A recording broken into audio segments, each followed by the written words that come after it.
disappointment, strife and discontentment, I cast my every care on the Lord. No matter what obsession, pain or deep depression, I'm standing on the solid rock.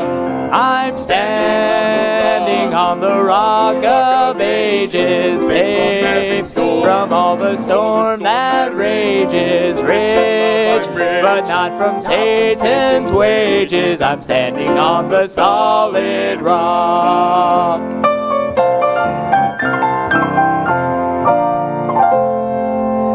Even though he's gone now, I don't feel alone now. With comfort came the Spirit of the Lord. Now with His word to guide me, from temptation hide me, I'm standing on the solid rock.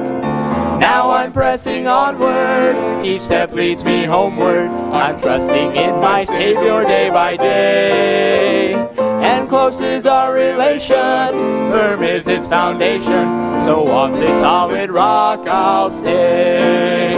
I'm standing on the rock of ages, safe from all the storm that rages, rich, but not from Satan's wages. I'm standing on the solid rock. I'm standing on the solid rock.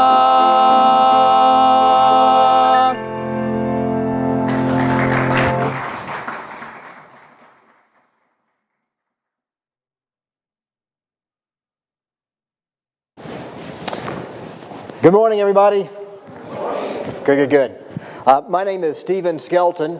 I'm with the First American Bible Project, and what we do is we preserve an original First American Bible, and we print replicas of the First American Bible so that we can put them back into schools. And for everybody that just said to themselves, what is the First American Bible? It's going to be one of the coolest history lessons you've ever heard in your life.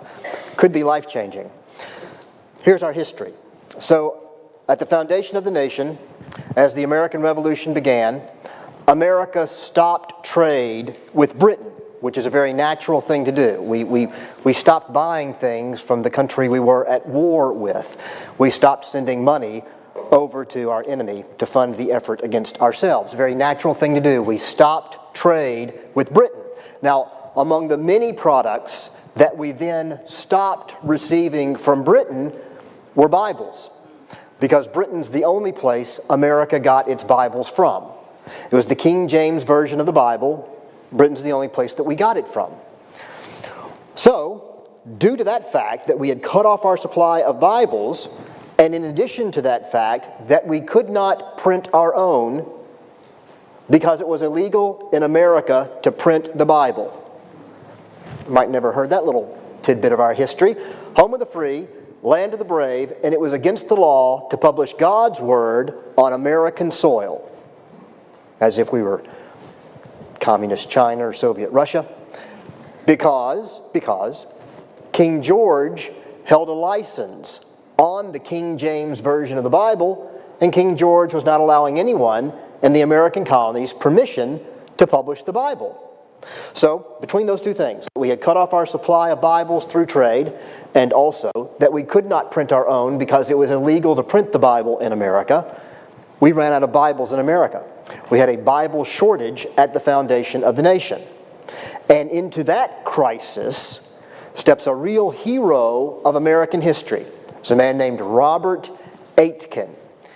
Aitken is kind of a funny last name that we don't use much anymore. It's spelled A-I-T as in Tom, K-E-N as in Nancy. It's pronounced like 8, like the number 8, and kin as in your next of kin. Robert Aitken. I wanted you to know his name because Robert Aitken is a huge figure in American history, especially America's religious history. He's a huge figure for nobody to have any idea who he is.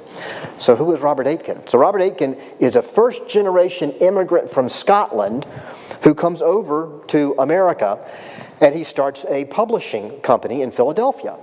And he is then tapped to become the first printer for the Journals of Congress. Now, does everybody know what the Journals of Congress is? So Congress is founding the nation, and they realize that they need to provide a compendium, a book of all the laws and decrees and resolutions and, yes, declaration that they're using to found the country, so that future generations of Americans, including you, me, and everybody that we know, would have a way to look back and understand, oh, that's how we founded the country. So that's called the Journals of Congress. So they tapped Robert Aitken to be the very first printer for the Journals of Congress. And what that means is that Robert Aitken is the man that preserved the Declaration of Independence. What I mean to say is that by his hand was the typeset to preserve the Declaration in the Journals of Congress, so that all of us would have a way to look back and see what the Declaration actually says. I don't know if you've ever been to the National Archives in D.C., and there's the Declaration there. It's a little hard to read nowadays. However, the one in print is the one that conveyed the information. So that was Robert Aitken that preserved our founding document for all of us to know what the Declaration of it, Thomas Jefferson's immortal words, what those words were. Thank you very much, Mr. Aitken. Now, also, another little tidbit about Robert Aitken is, Robert Aitken provides America with its first New Testament in English made in America. In 1777, he gave us the first King James New Testament in America. Now, I said a minute ago that, wait a minute, King George held a license on the King James.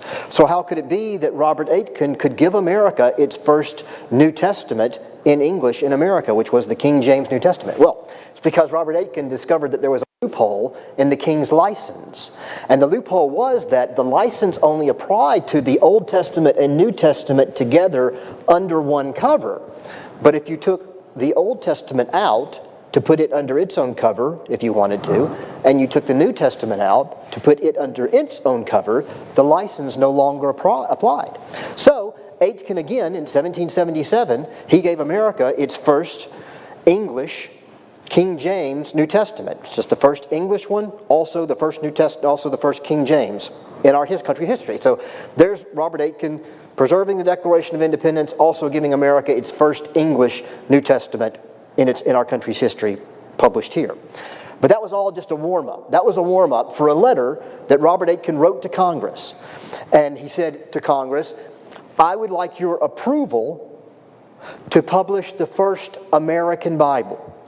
This will be the New Testament, Old Testament, New Testament, together under one cover. It'll be the first English Bible made in America. It will also be the first King James Bible made in America. And this whole idea that he asked the federal government for their approval to do so, today seems like a shock. Because today we think, well, how can he possibly ask the federal government, by the way, the secular federal government? How in the world could he ask the secular federal government for permission to publish this first American Bible? Because after all, every single one of us here in the room knows that our founders believed in a separation of church and state, right? We today, we understand the separation of church and state so well that we can point to exactly where it's found in the Constitution. Nowhere in the Constitution is what you might be looking for there. We have the First Amendment, that Congress shall make no law respecting an establishment of religion or prohibiting the free exercise thereof. By the way, that's two restrictions against the government, no restrictions against the church. Congress shall make no law respecting an establishment of religion. Congress can't establish a national religion, which means your tax dollars can't be used to go to fund whatever church. Your tax dollars can't be used to fund the Catholic Church. Your tax dollars couldn't be used to fund the Mormon Church. Your tax dollars couldn't be used to fund a church. The government's not going to establish a national religion. That's the first strike. And the second thing is that they can't prohibit the free exercise thereof. That's why, if you were tracking the Supreme Court decisions last year, when the Coach Joseph Kennedy, he prayed on the 50-yard line of the football field there in Bremerton, Washington, and it was okay By the time it worked its way up to the Supreme Court, it was not a violation of separation of church and state. Rather, it was a First Amendment issue that prohibited the free exercise of religion. And so he had the ability to do that. And he returned, actually, to the football field not just this past Friday, but the past Friday before that, and he actually was there on the field again praying. These are interesting times that we live in. Some may say wonderful times that we live in. Certainly times that we live in where we are recognizing the religious freedom that we have in the country and celebrating that from the highest court in the land on down. It's great. It's great. Especially since Coach Kennedy originally, his contract was not renewed because they were fearful, the school board was fearful that he was violating the so-called separation of church and state, which just seems like the most ludicrous thing, that someone would actually lose a job over a misunderstanding about a clever turn of phrase. You probably all know that the separation of church and state is actually simply a clever phrase that Thomas Jefferson used in writing a letter to the Danbury Baptist Association in 1802. The Danbury Baptist Association had written to President Jefferson and they had said, we're concerned that the government's going to interfere with our religion. He says, you don't have to worry about that because there's a wall of separation between church and state. Congress shall make no law respecting an establishment of religion or prohibiting the free exercise thereof. There's a wall of separation. But that separation is to restrict the government. It's not to restrict a faith influence on the public sector. It's not to restrict a faith influence even on governance. It's not to restrict a faith influence on judges. It's not to restrict a faith influence on politicians. It's none of that. But that's exactly what we've taken it to mean today. I'll say a little bit more about that in a minute. So, in our history, Robert Aitken has asked the federal government for their approval to publish the first Bible in America, the first English Bible made in America, the first King James Bible made in America. And to the shock of our misunderstanding of the separation of church and state, Congress said yes. So, on September 12th, 1782, they made it official. They wrote a resolution, which is actually included in the original Bible. It's also included in these replicas that we create to put into schools. And in the resolution, they said two things. The second thing is actually more shocking than the first thing by today's sensibilities. The first thing they said, to paraphrase, was Congress approves the printing of this first American Bible. So this Bible that I hold in my hand and this Bible that's here in the display case became the only Bible approved by the United States Congress in our country's history. They've never retracted that. Still today, this is the only Bible approved by the United States Congress. Take that, separation of church and state. Secondly, the second thing they said, which was really a step they didn't have to take, but they did. Second thing they said was, to paraphrase, and we recommend all Americans read it. So it became the only Bible the United States government has ever recommended to American citizens. And that also has never been retracted. Still today, as we hold this Bible here in our hands, this is the only Bible the United States has ever approved and recommended to be read by the American citizens. And folks, really, up until this point, this has all just been a long-winded way of saying that if this is the Bible that our government has told us to read, then finally, the government got one right. And yet it is. It is. This, as I hold it in my hand, is the only Bible our government has recommended that we read. It's the first English Bible made in America, as I said. It's the first King James Bible made in America, as I said. So that's our history, and that's our history of how we got this first American Bible. So this is a replica that I hold in my hand, but as Brother Aaron had mentioned previously, what we've got here in this display case right here is actually an original first American Bible. And folks, if there was such a thing as historical holy ground, we would all be we'd have to take our shoes off right now. We're standing on historical holy ground. What I mean is that this Bible comes to us being printed 5 years before the Constitution was printed. So we're talking about a really sweet spot in history here. So Declaration of Independence is published in 1776, right? 6 years later comes 1782, and that is the date that Congress approves the printing of this first American Bible, and this first American Bible is printed. 5 5 years later. We have to wait 5 years until the Constitution is actually written. So this Bible comes to us 241 years ago that it was actually published, and it is one of 5. It is one of 5 privately held copies remaining in the world today. And what does that mean? So, in 1782, Robert Aitken publishes 10,000 copies. 10,000 copies were published in 1782. Today in the world, in total, there are about 25. There are about 25 left in total. Most of those, the majority of those, are behind closed doors. They're in museums, they're in libraries, they're in archives. They're in places that either are not readily available to the public or only available to the public if you pay to get in to see them. For example, Museum of the Bible in Washington, D.C. has an original First American Bible, an original Aitken. However, it is probably safe to say that it's fairly unlikely that the Museum of the Bible is going to bring their copy here to Bible Baptist Hendersonville the way this one is. So there are 5 in private hands. There are 5 that can do what we're doing here today, which is to bring this one in so it can be appreciated by the people, which is exactly what it should be. What we should be doing is celebrating, preserving, and promoting our religious history here in America, which is really just a way of saying our history here in America.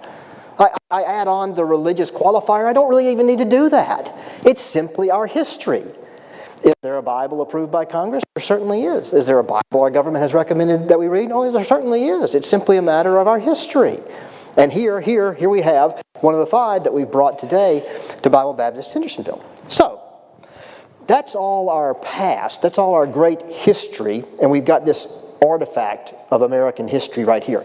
The most significant religious artifact in American history. Perhaps that's one way of saying we don't have that many religious artifacts in American history, but nevertheless, the most significant religious artifact in American history is here with us today. It's a wonderful, wonderful thing to be able to bring it and show it to people. Have your picture taken with it, tell people that you stood here, tell them the great story of it, which I'm sure is going to drop their jaw as well, because they've been, in a way, kind of influenced, you might even say poisoned, by this idea of a separation of church and state, which is a tremendous stumbling block to the Great Commission. It really is. If we grow up in a culture that tells us that in the public life, we're to check our faith at the door, right? Which is to say that judges shouldn't make judgments based upon a moral compass that was derived from a higher power. They shouldn't do that, you know. Somehow they should leave that behind as they come into the courtroom to make their judgments. They don't need to bring a morality that's influenced by God. They don't need to do that, because that's faith, that's religion. They need to come at it from some kind of a secular morality, if that's even possible for someone, because as we are raised throughout our lives, we develop this moral compass by the moral influences that we have in our life. And for a lot of people, that moral influence is derived from His Word. It's derived from God's Word that tells us, you know, why it's wrong not to do unto others as you would have them do unto you. Why it's right to do unto others as you would have them do unto you. You know, the value of life, right? What sin is, right? So we grow up in a culture that tells us, because of the separation of church and state, that, in effect, the Great Commission should be restricted. You know, because if the Great Commission tells us to go and to share our faith, then the separation of church and state, which again is really just meaningless, but we seem to have a firm grasp on what it means today, that politicians shouldn't be influenced by their faith as they do their jobs, judges shouldn't be influenced by their faith as they do their jobs. Meanwhile, by the way, if we put the shoe on the other foot and we said to the other side of the fence, however we define the other side of the fence, people on the other side of the fence on whatever issue that we're on, and we say to them, hey, I know you think you're fighting for this cause or this right, but really you should check your morality at the door, they would object perhaps rightly so, they would object. They would say, oh, no, I believe in what I'm doing. It is for the betterment of us all if we fight for this right. And we say, yeah, but you're bringing your moral compass in here, and your moral compass has been, constructed throughout your life, and it's got these influences on it, and we don't agree with those influences, the same as you don't agree with our influence on our morality. So you tell us to check our influence at the door. You do the same, and of course they would object. Well, we should too. We should too. But for some reason, we have continued for far too long with this idea that tells us that if a football coach does pray on the 50-yard line of a public school football field, that he is in error somehow. Right? Because of why? Well, because of the separation of church and state, you see. It tells us that football coach is actually an employee of the public school system. And so therefore he's a government employee. And so therefore he can't express his faith? Really? Thank goodness for Kennedy v. Bremerton, which is the court case where the Supreme Court said, yeah, you need to think about that again, Because if it's okay for a person to stand out and to talk about any issue, they want to talk about climate change, well, that's free speech. They want to talk about the war in Ukraine and support for it or opposition to it, well, that's free speech. They want to talk about their faith. No. They can talk about their faith. It's free speech. So at any rate, so here we stand today with an original First American Bible in our presence, and then these replica First American Bibles that we have brought back into print. So why did we bring these First American Bibles back into print? Well, starting about 5 years ago, we established the First American Bible Project so that we could bring back these Bibles as historical documents so that we could put them into schools. That's right, we're putting the Bible back into schools. And the way that we do that is that it's the historical route only. It's not a devotional, it's not an evangelical objective. Early on, we had people say, well, it's never going to work what you're trying to do. And I said, why won't it work? What are we trying to do? And they said, well, you're trying to make teachers into preachers. We said, no, it's not that we're trying to make teachers into preachers. We're simply providing them with a historical resource that connects to the topics they're already teaching. Someone says, really, how does that work? How does a First American Bible connect to the topics they're already teaching? And this is the way that it happens in state academic standards. I've just injected another phrase into the conversation. State academic standards across the country. So if you don't know what the state academic standards are, they're essentially a checklist of topics, subjects, and a little explanation about that subject that the teachers use as the roadmap for how they teach. Teachers don't just get up and say, hey, it's Monday, I think I'll teach roses are red, and on Tuesday I'm going to teach violets are blue. They don't do that. They've got a guideline. They've got a checklist. It's the state academic standards. So, within the state academic standards, when it comes to the American Revolution is taught 3 times. It's taught in elementary school, it's taught again in middle school, it's taught again in high school. As they go through the state academic standards, all the state academic standards will talk about the economic factors of the American Revolution. Now, if you think about it, the American Revolution, for its first decade, was an economic war with Great Britain. You guys remember the famous phrase that lit the fuse, no taxation without representation, right? It's an economically focused phrase. No taxation without representation, they said. And then that led to the Townsend Acts and the Intolerable Acts, and it led to the Boston Tea Party, right? That famous economic protest where they were upset about the pricing of tea. They dumped all that tea into Boston Harbor, right?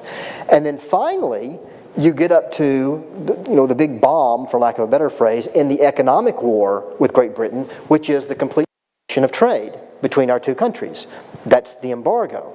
And that's the embargo that cut off our supply of Bibles that occasioned the printing of the first American Bible. My point is, in the state academic standards for all the states, the teachers are talking about no taxation without representation, and they're talking about the Boston Tea Party, and they're talking about the embargo, and all of that happened just before the firing of the first shots at the battles of Lexington and Concord, which began the military action of the American Revolution. So for around 10 years or so, we have an economic war with them, and then after that, we begin the military war with them.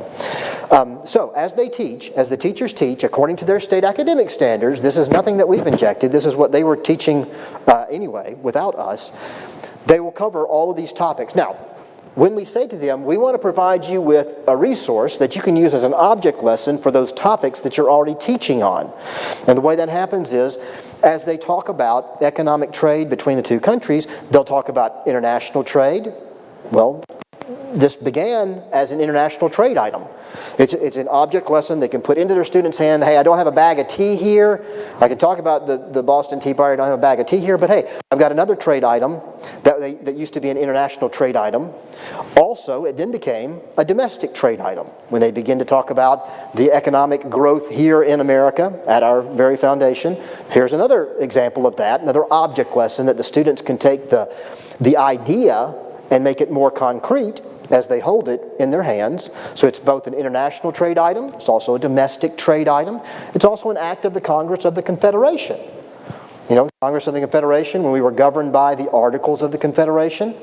Some of you may remember that one of the reasons that they felt the need to move past the Articles of the Confederation and onto the Constitution was because the government couldn't tax the states, right? This is actually an illustration of that. So the government approves it, they recommend it, they do not fund it. That was all Robert Aitken. Robert Aitken footed the bill. But the government did what they could under the Articles of the Confederation. You see, they didn't have money that they could have, if they wanted to. They didn't have money that they could have actually funded the printing of it. So Robert Aitken handled all of that. But what I'm saying to you here is, it's an example of an act of the Congress of the Confederation. It's also an example of the restrictions of the Articles of the Confederation. And I can just sense that as soon as I started to do a deep dive into the history, you know, like in a history class, the interest level dropped like by 50%. So I just want to say, you know, just think about how the students suffer. You know, just put them on your prayer list. I'm teasing. So I'm illustrating here that the effort putting the Bible back into school with these First American Bibles is not some kind of a hopeful effort where we're going to have, as has been said, you know, teachers turning into preachers. It's not that at all. It's that preachers preach, that happens in church. Teachers teach, that happens in school. But when teachers teach, they're guided by those academic standards that they have to. So if you can find a resource that illustrates the academic standards, you're not putting anything extra on their plate. It would be as if we said, we're distributing pocket-sized constitutions, you know, to 8th grade classes. That's actually done by a fantastic organization called the 917 Society. You guys should look them up online, the 917 Society. But it's if we said to the teacher, hey, we're going to distribute pocket-sized constitutions, and they go, oh great, we're already teaching about the Constitution. You haven't added anything to our plate. You've only given us a physical resource that we can use to better teach what we're already teaching. Well, it's the exact same thing when you tie this First American Bible into the economic factors of the American Revolution. So that by that standard, and here's some big news, by that standard, we have put over 2,000 copies of the First American Bible into the hands of public school teachers who are teaching the American Revolution in 4th grade, 8th grade, and high school. How's that for putting the Bible back into school, right? And again, all of it is not because of our religious history in America, it's simply our history in America.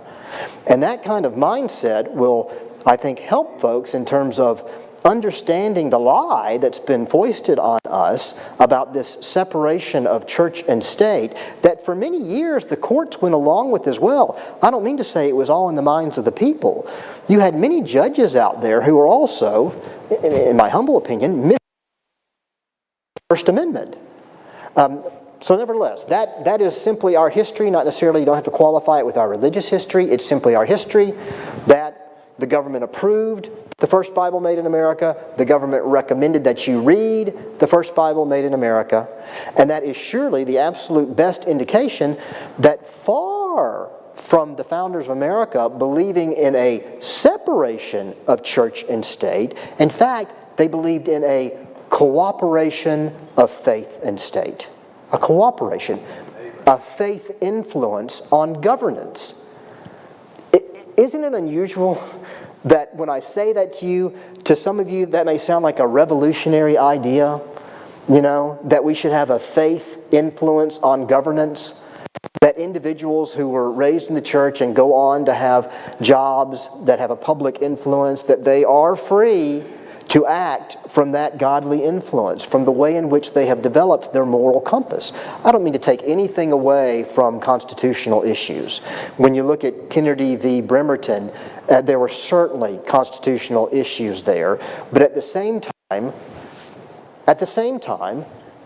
do any of you happen to know how many cases are presented to the Supreme Court every year?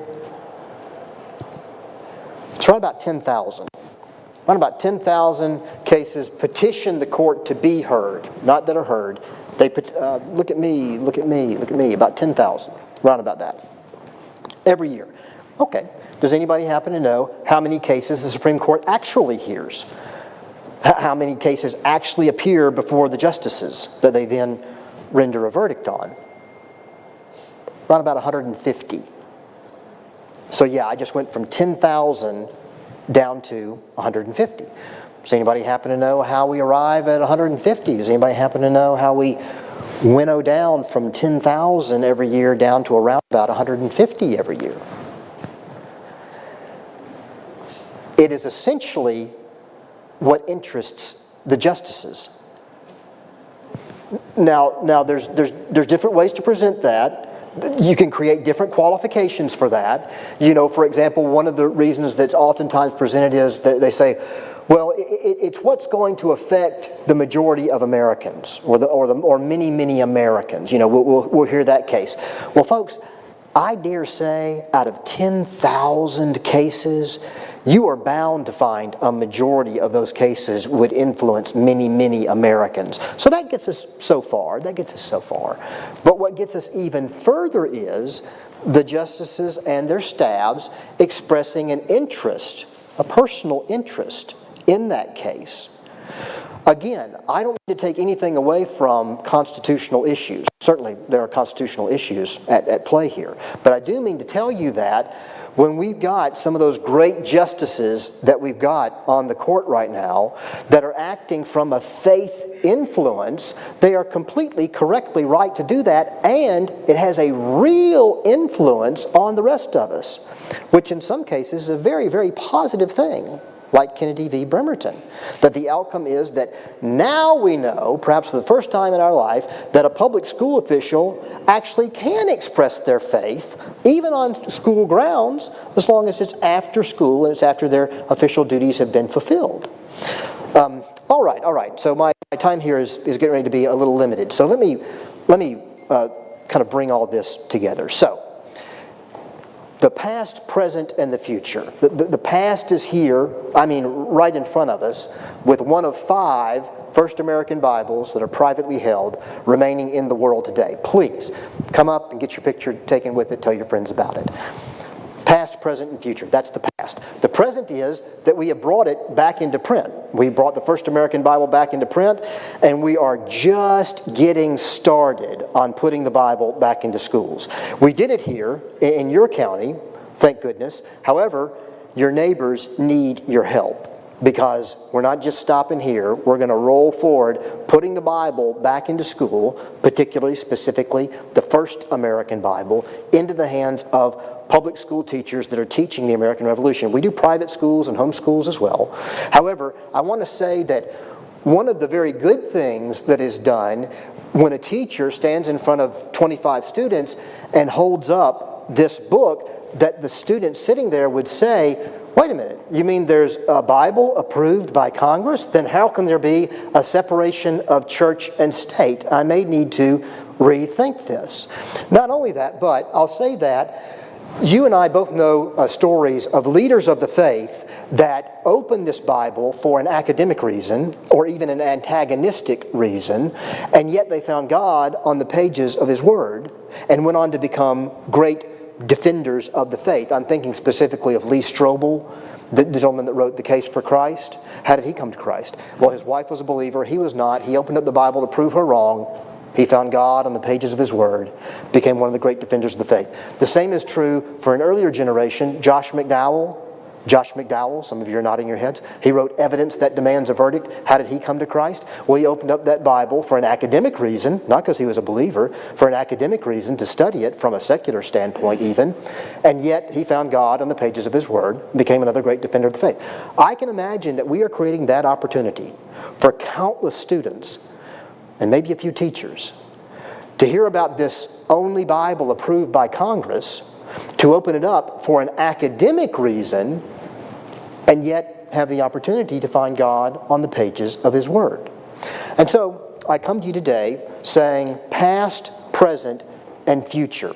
Future is we want to continue to put Bibles back into schools, and we hope for your support in doing so. I am going to be here during the service. We've got a table set up. We'll be taking the Bible out there, so you can stop and you can get a closer look at it and you can have your picture taken with it. And I welcome anyone who feels that putting the Bible back into school is a cause that they want to get behind and support. I welcome you to come and speak to me about that. Thank you very much for your time. God bless you. God bless America. Brother Aaron? Let's give him a round of applause.